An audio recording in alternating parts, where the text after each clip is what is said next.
Estoy de acuerdo que es una pregunta, sobre todo para el Perú, difícil de contestar. Creo que hay mucho mayor confusión, resistencia en el Perú que en otros países andinos sobre el término. Y eso hay que mirar la historia. No se puede entender todo este tema indígena sin entender la historia. Y yo creo que sí había una idea bastante más clara quién es indígena, quién no es indígena, hasta tal vez los años 50, 60, cuando empieza a tener peso este discurso de mestizaje, pero a la vez empieza a tener peso el discurso de campesino, el discurso clasista, porque ambos han trabajado en contra de la identidad más originaria, indígena, quechua, etcétera, etcétera. Y por el otro lado, creo que es importante también decir que el Perú, por razones históricas, empezó a reconocer a su población originaria, indígena, etcétera, con la figura de comunidad indígena. Y eso fue formalmente a partir de 1920. También hay ciertas diferencias entre Andes y Amazonía, y parte de esto tiene que ver con historia también, y la forma como la colonia española ocupó y gestionó espacios acá en el Perú. La mezcla de etnias en los Andes, en parte por la colonia, en parte por las reducciones, en parte por la mita que obligó a muchos jóvenes a huirse de sus reducciones y vivir en otros sitios porque eran los originarios los que tenían que participar en la mita.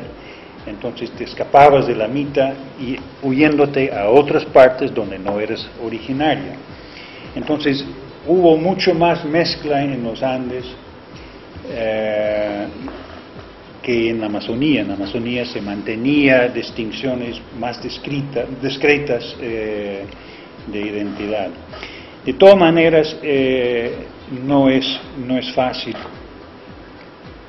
Acabo de terminar un artículo mirando el racismo acá en el Perú y las dos raíces del racismo y cómo eso afecta y pone por debajo de la mesa el tema indígena, porque qué vergüenza admitir que soy o que tengo sangre indígena, qué vergüenza.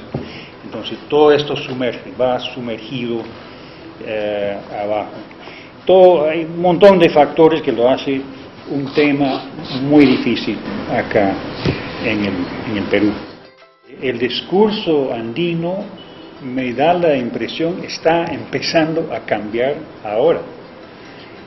Hay un nuevo discurso saliendo del CNA, un nuevo discurso saliendo del CCP, un nuevo discurso saliendo de la ONAMIAP, de estas organizaciones que recién están viendo, pucha, bueno, de repente somos indígenas también, de repente debemos estar en esta pelea también, de repente nos toca estos derechos también, etcétera. Estuve en Puno hace 2 meses más o menos en una reunión de las organizaciones campesinas, indígenas, originarios, reunidos en un conversatorio. Y hablé sobre este tema de consulta. Y le hice la pregunta, ¿cuántos de ustedes aquí son indígenas? Una mano aquí, una mano acá. Ah, ya, le digo. ¿Cuántos de ustedes aquí son de familias originarias? Todas las manos se fueron para arriba. Bueno, pero también son como negros. Claro. O pregunta quiénes son aymaras. Pero la cosa es que la ley de consulta es para pueblos indígenas y originarios. Y le digo, ¿y cuántos de ustedes son de comunidades originarias? Todas las manos se fueron para arriba. no sé, mucho tiempo, depende del lenguaje que usas, El léxico. en eso. O sea, nadie tenía duda de que eran de comunidades originarias, de familias originarias, y por lo tanto tenían el derecho a consulta. Indígena, no tanto. Me parece que esta pregunta de viabilidad de la consulta, que sea vinculante, es viable un Estado, un país que deja abierto la explotación de todos sus recursos sin restricciones de tiempo, de condiciones, etcétera? ¿Eso es viable? Para mí no es viable. No es viable. O sea, esa es como una contrapregunta a esto. Y por eso dije al principio, depende de la visión que tenemos de la sociedad, del país que queremos. Pero quiero empezar con otro tema, que es, para los que hemos estado décadas, yo tengo 45 años acompañando movimientos indígenas acá, nos hemos dado cuenta hace tiempo que las ganancias en cuanto a derechos es incremental, es pasito por pasito por pasito, y es una pelea en cada paso. No hay nada regalado en cuanto a derechos, por lo menos indígenas y creo que en general trabajadores, etcétera. Todos han sido peleados. Ok, entonces la ley en el Perú que refleja el derecho reconocido en el convenio 169 no reconoce que este derecho es vinculante, o sea que la consulta es vinculante. Bien, es un buen primer paso, la puerta está abierta. Ahora hay que pelear y seguir luchando para fortalecer ese derecho. De repente de aquí a 10 años, de aquí a 15 años, va a ser vinculante, ¿no? De alguna manera. Entonces eso no me preocupa tanto, y yo creo que a los indígenas tampoco, porque muchos de ellos tienen una visión de largo plazo y las cosas se van ganando poquito a poquito. Hace 45 años ni hemos soñado de una ley de consulta acá en el Perú. Era más allá de lo posible soñar. Ya tenemos. Imperfecto sí.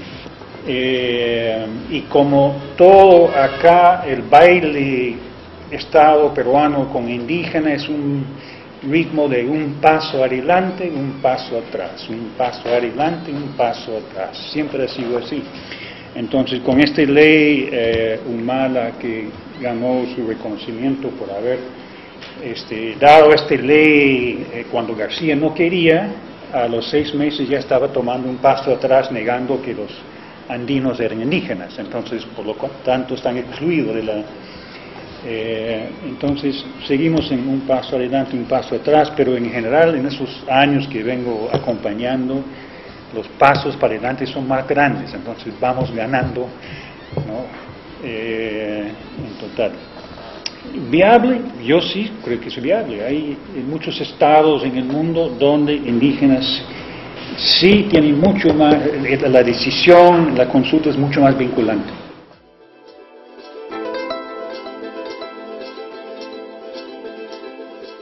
Lo que hay que entender es que esta ley que refleja el 169, el convenio 169, es parte de un paquete de derechos que no se origina acá en el Perú. Se origina, es una mezcla de demandas desde Australia, Canadá, Estados Unidos, los Sami en Escandinavia, en Asia, en Centroamérica, que a fines de los 70 empezaron a juntarse en torno a las Naciones Unidas.